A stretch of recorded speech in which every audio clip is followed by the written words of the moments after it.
Olá, eu sou Raul Ferraz e você está assistindo o videocast Habeas Data no portal de O Liberal. Hoje nós temos a honra de entrevistar a advogada Ana Maria Barata, mestre em Direito pela Universidade Federal do Pará, professora universitária e consultora em Direito Administrativo Disciplinar. Olá, Ana. Olá, boa tarde, um prazer, muito obrigada pelo convite, parabenizá-lo pelo programa de enorme utilidade pública. Muito obrigada pelo convite. Eu que agradeço e eu quero fazer uma menção especial porque a Ana foi nossa colega na UNAMA como professora, uma pessoa que eu estimo muito e considero, não só pela pessoa que é, mas pelo conhecimento que ela tem na área de direito administrativo e que eu reputo que é uma das grandes administrativistas do estado do Pará e de renome até nacional. Ana, é um prazer imenso tê-la aqui para a gente falar sobre a questão do Instituto Brasileiro de Direito Administrativo, IBDA, e que você é uma das pessoas que está à frente dessa instituição. Qual a importância do Congresso Brasileiro de Direito Administrativo para o Estado do Pará e para a administração pública, que será promovido por essa entidade que é o IBDA? Raul, permite chamar Raul? Claro. Raul, é muito importante esse evento. Na verdade, esse evento ele já vem sendo realizado há mais de 40 anos.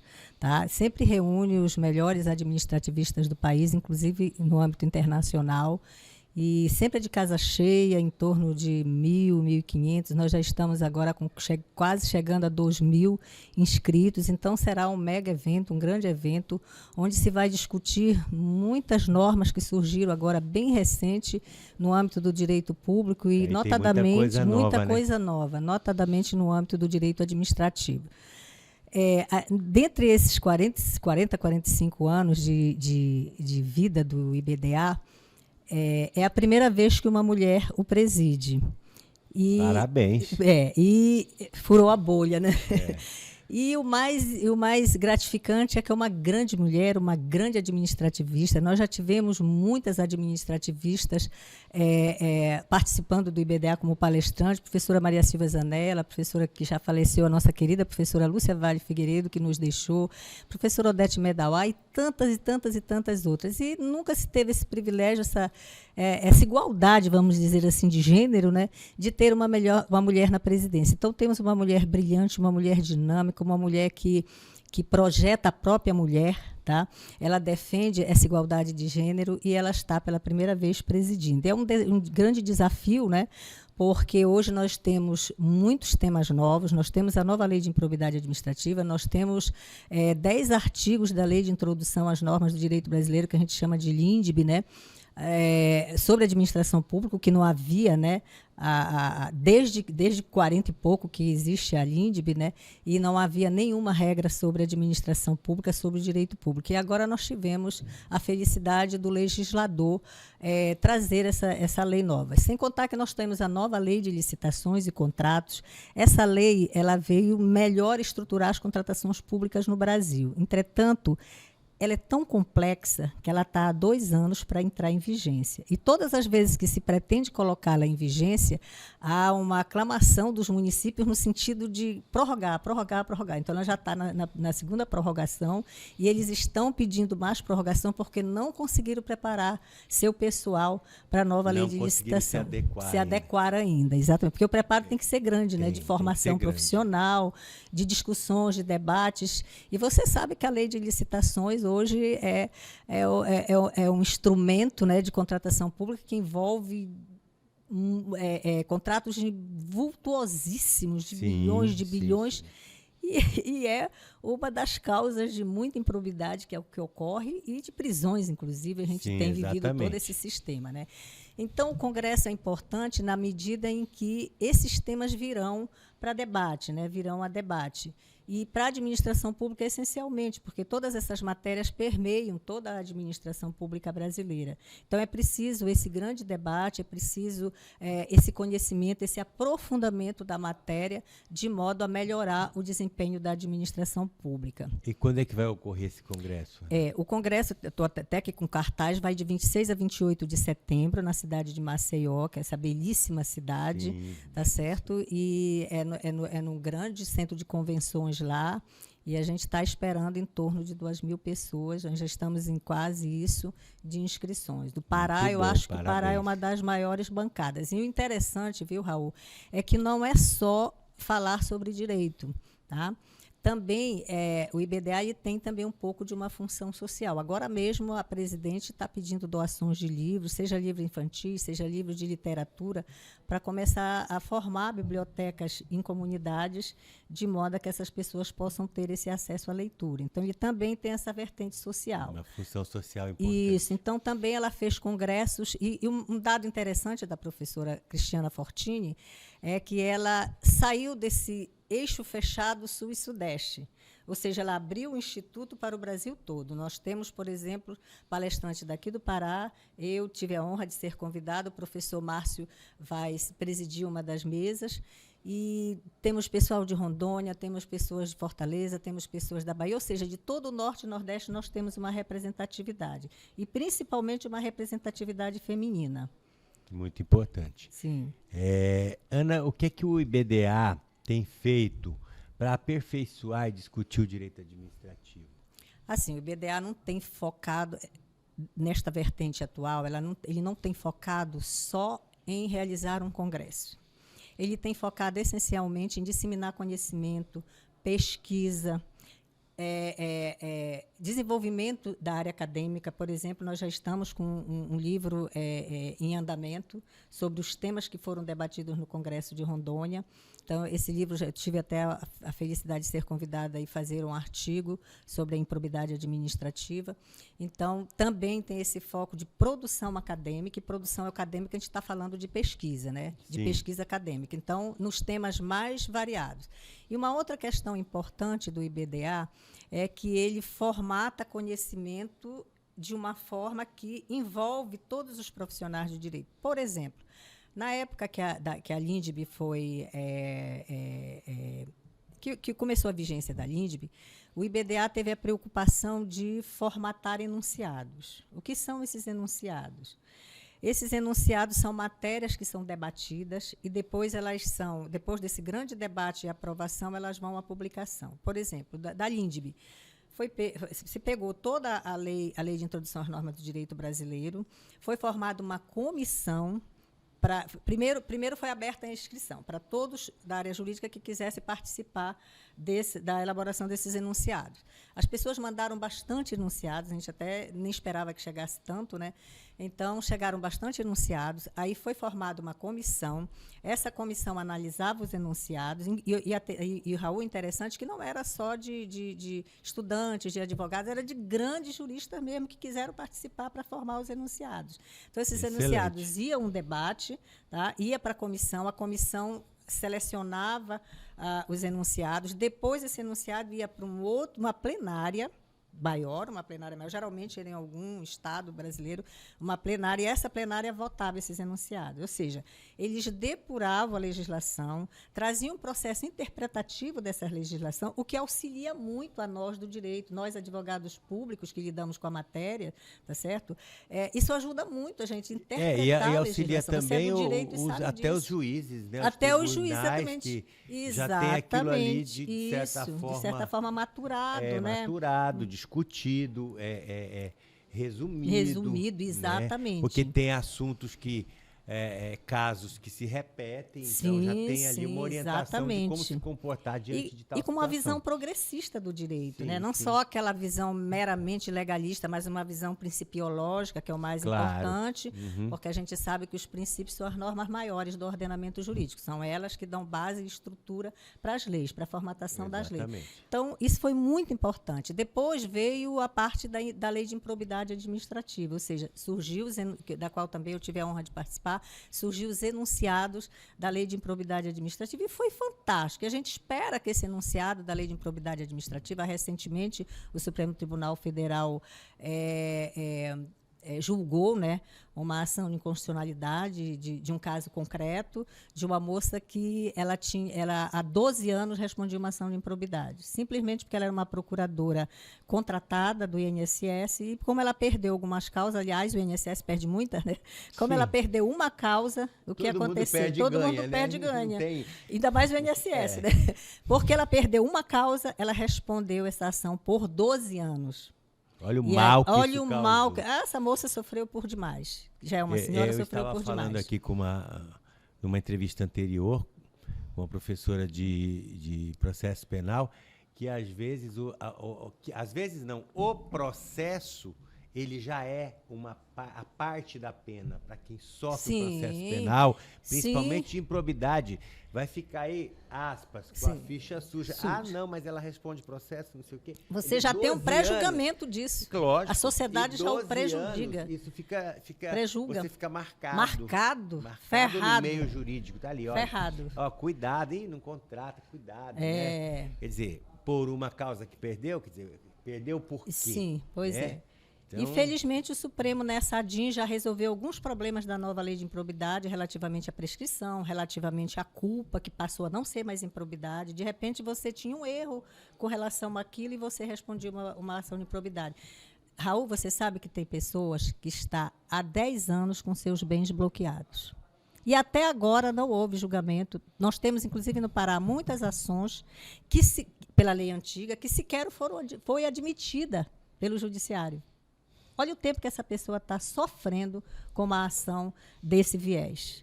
Então, é preciso esse debate. O bloqueio de bens é muito sério, né, Ana? Sério? Porque você fica meio que sem poder utilizar o bem sem dar a destinação, mas, ao mesmo tempo, você tem que conservar, porque, como proprietário, você não sabe se vai perder aquele bem, se não vai perder aquele bem. Se não vai perder, exatamente. Então, imagina, um carro, né? Sim.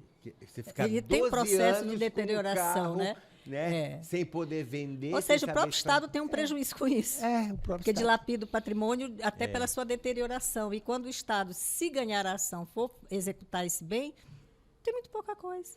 A própria prescrição por conta disso. É uma paralisia, assim, muito grande desses processos, as pessoas ficam sofrendo, o processo não consegue chegar a uma conclusão, porque tem as diversas, você é professor, sabe disso, as diversas instâncias, até que chegue na 4ª instância, que é o STF. E recursos e mais recursos, exatamente, e mais embargos. Enfim, a gente sabe que isso não é fácil. Então, essas discussões ajudam por demais a administração pública, principalmente nessas matérias novas, nessas leis novas, em que precisa que o advogado público, que o advogado privado seja preparado, tá certo, para debater essas questões. E não só o advogado, né, mas também os juízes. Os juízes, todos os operadores de direito. Sim. Parado no tempo, né? Você tem uma lei nova e aí você tem um instituto dessa grandeza que vem te dar uma orientação, pode até não concordar, mas ele tem ali um norte por onde exatamente. O pensamento da maioria caminha, né?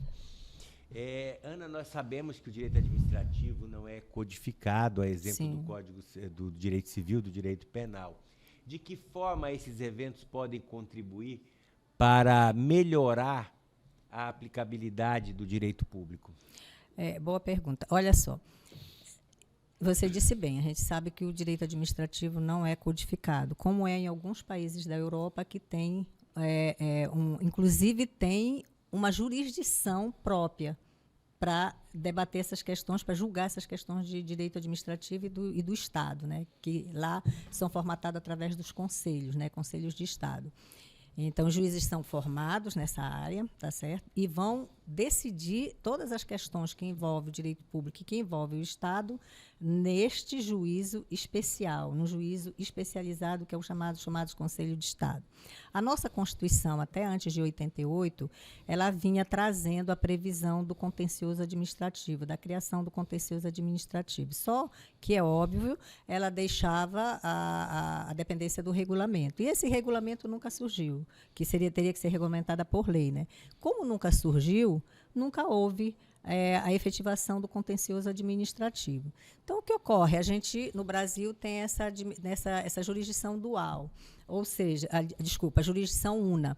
Por que jurisdição una? Porque o tribunal vai julgar todas as matérias que lhe chegam a julgamento. Ele vai julgar administrativo, ele vai julgar penal, ele vai julgar comercial, ele vai julgar tudo, porque é uma jurisdição una, enquanto que em alguns países da Europa a jurisdição é dual. Tá? Ou seja, você tem duas jurisdições. Então, o nosso direito administrativo não é codificado, como é o Código Penal, como você bem colocou, como é o Código Comercial, como é o Código Civil, o Código de Processo Civil. Então, qual é essa vantagem de ser codificado? É que reúne todas as matérias que englobam aquela determinada matéria, por exemplo, direito administrativo ou direito penal, englobaria todas as matérias dentro de um código só. E tem mais uma coisa, né? Essa questão da jurisdição una para o direito administrativo, essa é a minha opinião, tá? Não sei se você concorda, se não concordar, mas a gente tem um desgaste muito grande. Por quê? Porque você tem um processo administrativo. Vamos dizer aí que um determinado funcionário público vai responder um PAD ou uma sindicância. Sim. Então, você tem todo o rito de um processo administrativo no sentido literal da palavra. Aí você tem uma comissão, uma autoridade. Que vai julgar. Quer dizer, aí ele constitui advogado, se forma um juízo de valor sobre aquilo, aplica a penalidade. Mas só que não, né? Porque ainda tem a possibilidade de uma reapreciação pelo Poder Judiciário.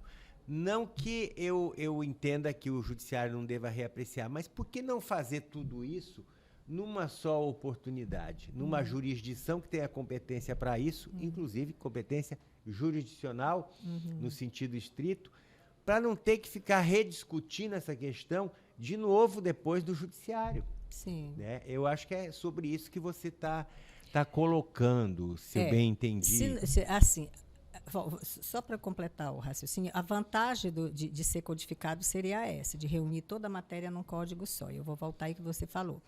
Já a desvantagem é que um código você não tem a mobilidade de mudanças. E no direito administrativo, as mudanças são latentes, as mudanças são velozes. Por quê? Porque a administração pública trabalha com realidade.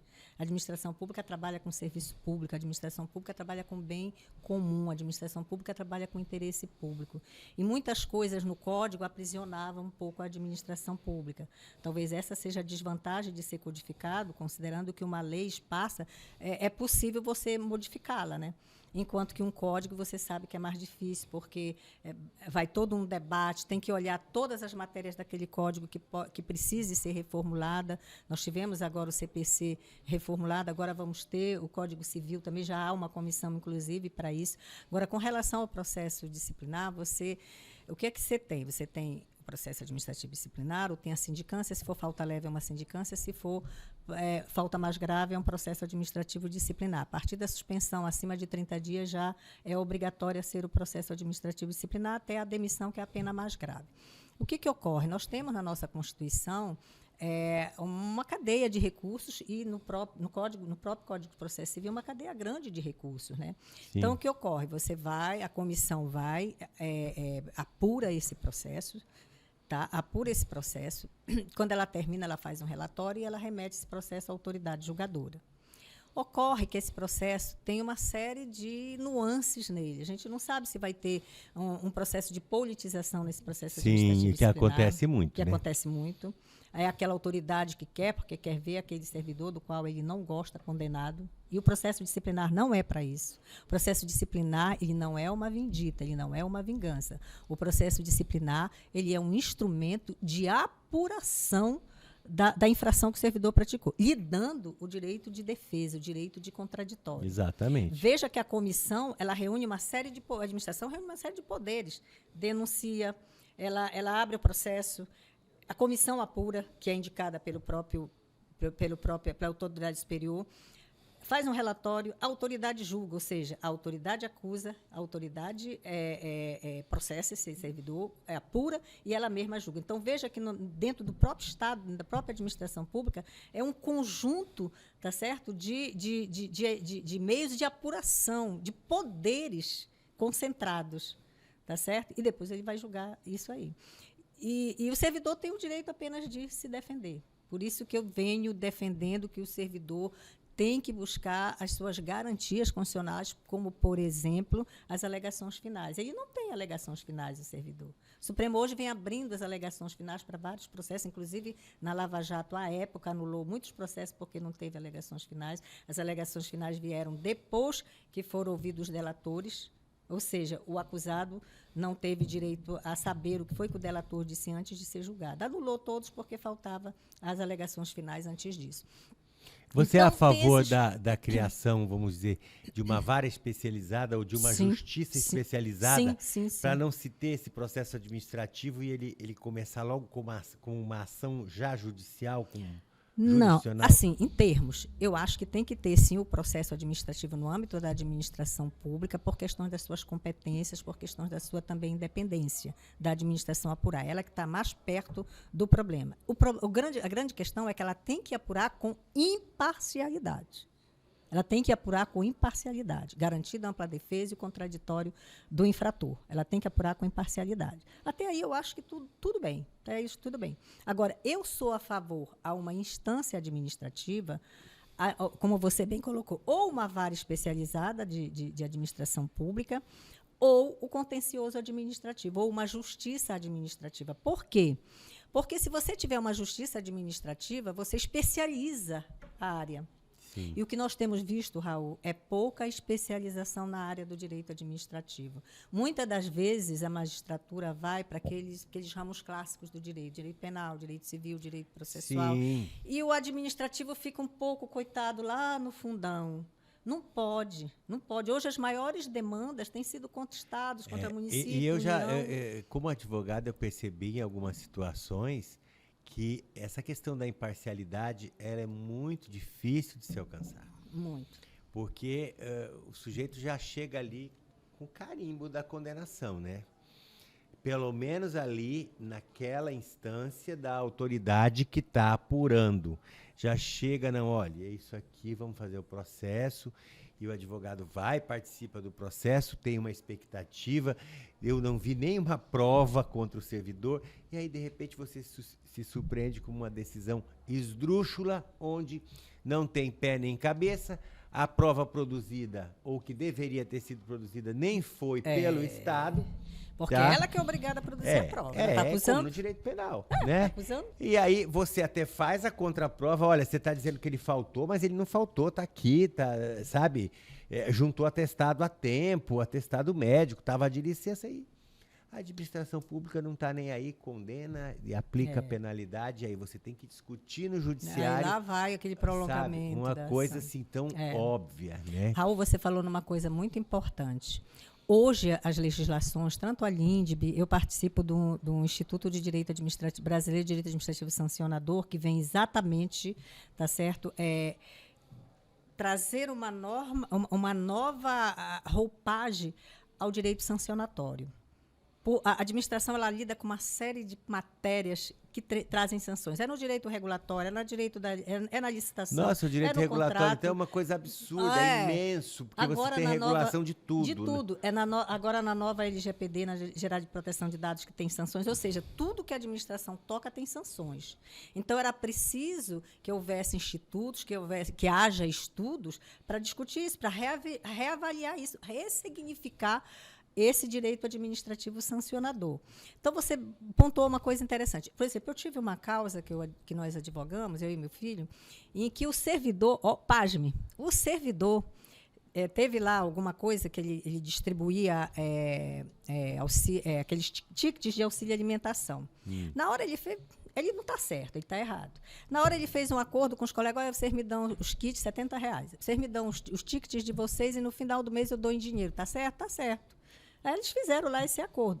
As pessoas já estavam com o auxílio, com o ticket na sua mão. Portanto, entrou na esfera patrimônio privada, na esfera privada dele. Eles fizeram lá esse acordo. Tá.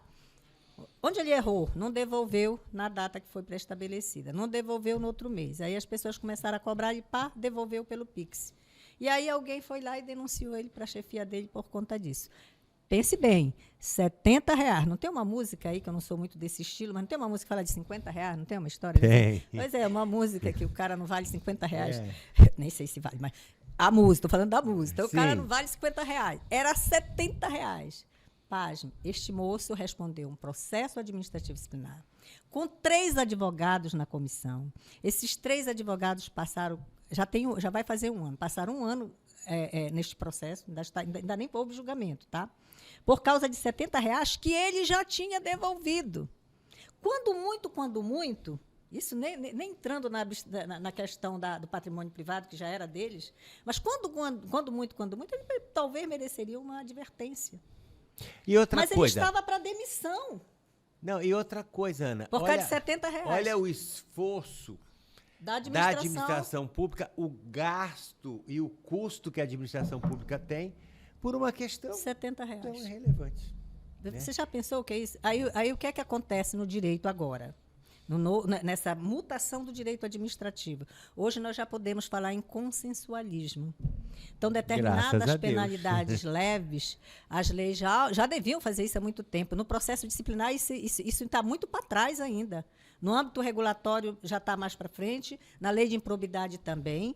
Tá certo? A lei de improbidade hoje, que é muito mais grave, tá? Você já pode fazer acordo de não persecução civil.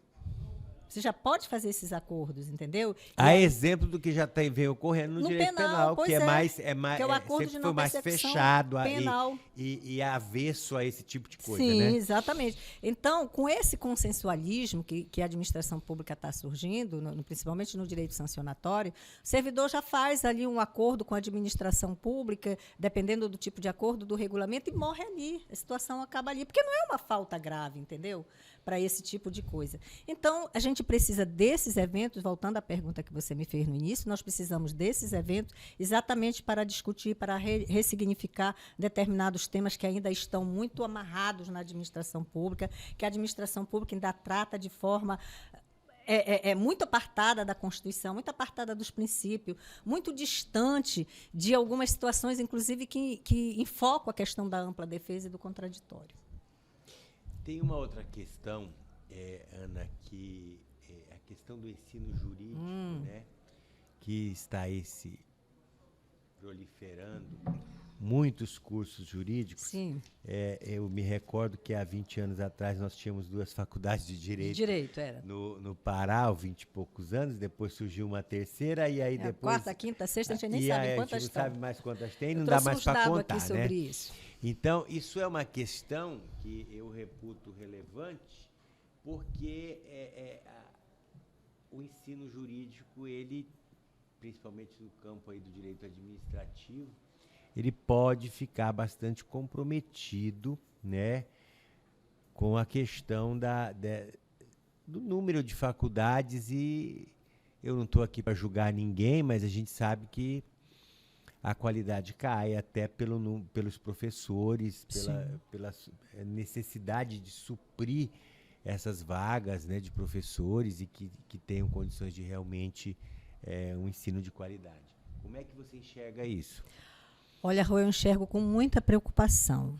Com muita preocupação. Por quê? Porque essa proliferação de faculdades, ela impacta diretamente na qualidade do ensino.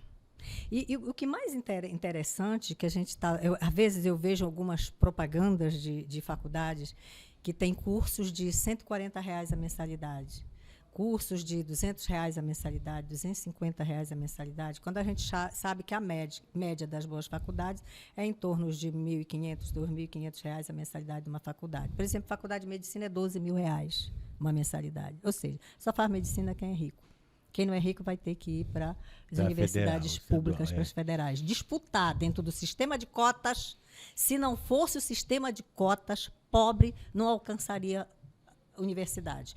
Pobre não alcançaria os cursos de elite, como de medicina. Minha maior felicidade é quando eu vejo, até porque eu vim de uma condição de pobre, e me orgulho dela. Foi ela que me fez ser um ser humano melhor. Então, eu me orgulho quando eu vejo um menino que vem lá da periferia, um menino que... Por exemplo, nós tivemos na Federal o caso de um rapazinho que vendia chopp. E ele passou para a Universidade Federal. Uma senhora que era ajudante de pedreiro, passou para a engenharia. E, pasme, nos cursinhos de vestibular de bairro, que a prefeitura faz, a Federal, às vezes, toma para ser alguns cursinhos para... mobiliza, né, as pessoas para fazer, os professores fazerem alguns cursinhos e tal. Então, pasme essas pessoas passarem. Então, isso me dá uma alegria muito grande pelo esse sistema de cotas, e ela precisa existir enquanto o ensino não for igual, enquanto o ensino não for de qualidade para todos. Então, isso me preocupa bastante. Por exemplo, hoje a gente tem também, e isso não é só, nós temos também o ensino à distância, que é uma outra questão, não é que eu seja contra o ensino à distância, até realmente para quem está à distância, longínquos municípios, isso é interessante. Agora, esse ensino à distância, ele tem que ter um sistema de controle. Se ele não tiver um sistema de controle, de saber que o aluno está assistindo às aulas, ou de que o aluno está fazendo realmente os trabalhos de pesquisa, não vai para frente, não vai ter qualidade, com toda certeza. E com esse excesso de universidades, compromete a qualidade. Você sabe que na Universidade Federal do Pará só entra doutor. Até na escola de aplicação da Federal, que é o nível fundamental e médio que tem, né, que era uma antiga, me esqueço agora o nome antigo que tinha, só entra doutores agora. Federal só entra doutor. Eu sou mestre, não sou doutora ainda, mas já estava lá há muitos anos. Mas eu entrei logo no início que não tinha doutorado. Então, se não tinha doutorado, não tem como você exigir doutorado, porque aí só vai entrar ricos que possam fazer um doutorado fora de Belém. Então, como não tinha, os mestres entravam, mas hoje só entra doutor. Nas universidades privadas, ela não precisa ter doutorado. Muitas das vezes, eu conheço colegas que dizem, eu nem boto mais meu doutorado no currículo, porque pode ser um empecilho de contratar doutor, porque tem que pagar mais, porque o doutor tem que receber mais e tudo mais. Então, basta o mestrado, independente de onde ele foi feito, basta o mestrado para que essa universidade aceite professor. Então, a gente pode nem ter, viu, Raul, dependendo do número imenso de faculdades enorme de faculdades que vai ter, a gente pode nem ter professores suficientes para isso. Podemos nem ter professores suficientes para isso. Eu sempre faço esse questionamento. E os professores não têm processo de formação, não têm investimento, experiência.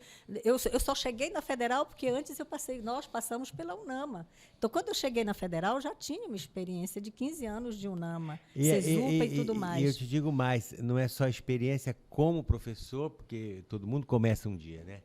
Mas a experiência como advogado, como operador do direito, né? Que é para poder dizer, olha, isso aqui que eu estou lendo aqui, que eu estou falando para você, na prática funciona assim. Sim. Ou o fórum é lá.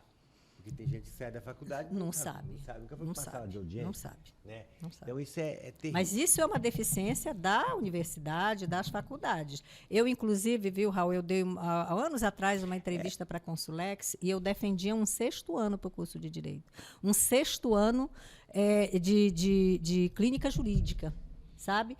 Um 6º ano realmente para ir para a parte prática. Para onde você quer ir, meu querido? Eu quero ir para a advocacia. Tá, então você vai para este módulo aqui da advocacia. E você vai praticar as coisas da advocacia privada. Não, eu quero ser magistrado. Então você vai para a área pública, ou sei lá o quê. Então, eu quero magistratura, eu quero módulos, promotoria, né? Eu quero defensoria, então você vai para cá. E assim sucessivamente. Essas pessoas iam ter um ano, tá certo, dessa prática jurídica. E os alunos falam muito isso, que eles sentem muito falta dessa prática jurídica. Eu, por exemplo, quando eu dava aula, eu sempre procurava aliar a parte teórica, porque precisa a parte teórica, senão tu não tem pesquisa, senão tu não tens argumento para nada. Tem que ter a parte teórica. Mas eu sempre aliava isso numa parte prática. Eu fazia dinâmicas de processo disciplinar dentro de sala de aula, fazia dinâmicas de licitação pregão dentro de sala de aula, então eu procurava sempre fazer parecer jurídico, como fazer um parecer jurídico. Então, eu sempre aliava isso à prática. Então, a gente precisa, sim, para melhorar a qualidade do ensino. Os professores deverão ser melhor remunerados E tanto professor de escola particular quanto de universidades tem uma péssima remuneração, principalmente nos últimos anos, a pesquisa. E outra coisa, né? A gente só forte. vê nas propagandas por aí, nota máxima no MEC, nota máxima, vai ver ninguém tira a nota mínima. Né? Ninguém tira a nota mínima. Não, mas está lá funcionando. E, Raul, vou te dizer uma coisa. Eu, particularmente, não sou totalmente contra o ensino à distância, mas eu acho que tem para alguns cursos. Sim, também não. Tá? E eu quero te dizer que eu fiz uma formação à distância depois. Mas é diferente. Mas você se empenhou para fazer, não se e empenhou? outra coisa, eu já tenho um know-how. Sim. De estudar filosofia, de estudar sociologia, Sim, eu já fiz mestrado. Tu tens uma base. Uma base que um aluno que sai do 2º grau não vai conseguir compreender aquilo com a facilidade que eu compreendo, que qualquer outra pessoa que já tem uma outra formação superior presencial compreende. Então, precisa ter muito cuidado. Muito cuidado. Eu sou contra curso de direito e outras áreas aí. Medicina, totalmente, né? Não, medicina nem fala, né? Mas tem, né? Não sei, acho que não tem, não. Não tem. Não, Direito, eu sei que não tem. Já tem. Por exemplo, com essa questão, por exemplo, dos cursos jurídicos, eu fiz uma anotação aqui. O Brasil tem 2 milhões de advogados. Será que a gente precisa de tudo isso? 2 milhões de advogados. Nós temos um advogado para 164 habitantes. Então, nós somos, na proporção de população, nós somos o país que tem mais advogados. Nós somos bem servidos de advogados, você quer dizer isso, né? Não sei se bem servido ou não, mal servido teoricamente, pelos números que estão aí postos. Por exemplo, você tem Estados Unidos, você tem China, você tem Índia, que tem mais advogados, mas elas têm uma população muito maior. Então, a gente fala assim que o Brasil tem uma maior população de advogados por conta da população que nós temos, perto desses outros países que têm populações muito maiores que a nossa. Quanto à questão do ensino à distância, eu também não sou totalmente contra. Eu só acho que ela tem que ter controle efetivo para que realmente o ensino seja satisfatório. Tem uma série de pós-graduações que são muito boas. E que tudo vai depender da sua dedicação a isso, de estudar mesmo, de pesquisar, de fazer os trabalhos. Por exemplo, em Harvard você tem cursos à distância. Você tem próximo de 100 e poucos cursos à distância, tanto pagos quanto gratuitos, inclusive em português. Agora, como é o sistema lá? O sistema é muito controlado. Eu vi uma vez uma entrevista de uma pessoa que fez um curso, era um professor que fez um curso nessa área de tecnologia, informática e tal, e ele dizia que a câmera era ligada e era pago dele. A câmera era ligada, o professor ficava lá e o professor dava aquela aula através da câmera. Ele não tinha como faltar a aula. E olha que era pago. Não tinha como faltar aula. Se ele faltasse às aulas ou deixasse de cumprir alguma das metas ou algum dos trabalhos que eram passados, ele era excluído do curso. Por quê? Porque é a maior universidade americana e que ela prima pelo conceito que ela tem. E isso é importante, que prime pelo conceito que ela tem. Agora, para isso, lá eles têm aquele investimento fantástico. Tá certo? Não só de governo, mas investimento de captação de recursos deles, pela pesquisa, pelos próprios cursos que eles oferecem, que é muito caro, tá certo? Mas tem esse sistema do EAD, tipo de EAD, mas que tem controle. Então, eu acho que Raul, daqui a uns anos a gente vai ter que enfrentar isso aí. Não tem jeito. A gente vai ter que enfrentar. Hoje, muitos órgãos trabalham. Agora mesmo, o órgão federal regulamentou o trabalho home office. Tá? Isso aí não tem como. Agora, a questão toda da eficácia disso e da eficiência que a gente vai saber o controle. Daqui a um tempo, Ele né? vai saber daqui a um tempo. É o controle que tem isso. Tá? Ana, foi um prazer imenso ter a sua presença aqui. Como sempre, engrandece o seu conhecimento na área. Muito extenso. Eu só sou uma estudiosa, curiosa. Eu sempre te admirei. Obrigada, meu amigo. Eu também, muito dedicada, uma pessoa que vai a fundo nas suas pesquisas, então eu quero te agradecer imensamente. E as portas da casa estão abertas. Muito obrigada. Você, tá? Muito obrigada. E que você venha com novos temas. Quem sabe a gente volta com a reforma administrativa, né? Que está vindo aí. Raul, antes de terminar, eu só queria falar uma coisinha. o quanto as mulheres têm um desempenho fantástico. Quero só falar na área jurídica, mas em todas as áreas. Por exemplo, nos concursos, são as mulheres que têm mais classificação e aproveitamento nos concursos, que são classificadas no concurso. Nós temos o maior número de mulheres na área jurídica, agora já passamos, inclusive na OAB, já conseguimos passar com o maior número de mulheres advogadas, tá certo? Isso é importante. Então, nós temos as mulheres com o nosso Tribunal de Justiça é um grande exemplo. Nosso Tribunal de Justiça é um grande exemplo, mas às vezes em outros estados Brasil, não tem. O Brasil. E teve um tempo que as mulheres eram presidentes de todos os poderes. Menos do executivo, mas era presidente do Tribunal de Contas, era presidente do Tribunal de Contas do município, era presidente do tribunal, era presidente do trabalho. Então, teve um tempo que foram as mulheres, mas isso não é o regular. Veja quantas mulheres tem no Supremo. 2. E corremos o risco de só ficar uma, ministra Carmen Lúcia, porque agora vai mudar. Eu estou dizendo do Pará. Né? Sim, no Pará. Não, eu falo também, Pará é exemplo, mas em termos de Brasil, elas são muito... Elas têm muita atuação, muita performance, mas quando chega no topo, quando chega nos cargos superiores... O nosso tempo já esgotou, mas eu não posso deixar de falar isso. Eu não fiz direito aqui, eu fiz direito em São Paulo quando eu me formei. E eu lembro que, na época, no Tribunal de Justiça de São Paulo, eu me formei em 85, janeiro de 85. Não tinha nenhuma juíza mulher, que dirá desembargadora. Olha tá? só. Eu tinha um professor de prática de processo civil que ele dizia o seguinte, olha, eles não deixam, isso foi antes da Constituição de 88, Sim. Eles não deixam as mulheres entrar como juízas e muito menos como desembargadoras. Quer dizer, é uma coisa impensável hoje em dia, né? Hoje em dia, não. Mas eu vivi essa realidade. Sim, você não viveu porque você morava num estado que não tinha esse problema. As mulheres, desde que eu cheguei aqui em 85, as mulheres foram destaque em número no Tribunal de Justiça, né? Mas em São Paulo havia essa limitação. E tem ainda hoje, né? Muita limitação, né? Tem muita limitação. Vamos esperar que a mulher sempre demonstrou, tinha que provar, né? Tinha que provar que é tão boa quanto o homem, tá certo? E que isso mude, que essa desigualdade de gênero isso comece a mudar. A gente tem que enxergar o outro como ser humano, né? Como ser humano, exatamente. Só como isso. Ser humano, exatamente. É assim que eu penso.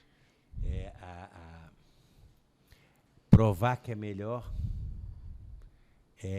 você vai ser melhor ou pior dependendo do teu desempenho, independentemente de gênero, de sexo, de seja lá do que for. Mas, Ana, repito, foi um grande prazer ter você aqui e eu quero ver você aqui de novo. Eu volto, que eu adoro. Para assistir às suas aulas de Direito Administrativo. Tá bom, obrigado, Raul, Ana. Muito obrigada pelo convite. Eu espero que as pessoas venham ao 37º Congresso de Direito Administrativo, que vamos discutir muitos temas importantes. Muito obrigada. Obrigado. Beijo.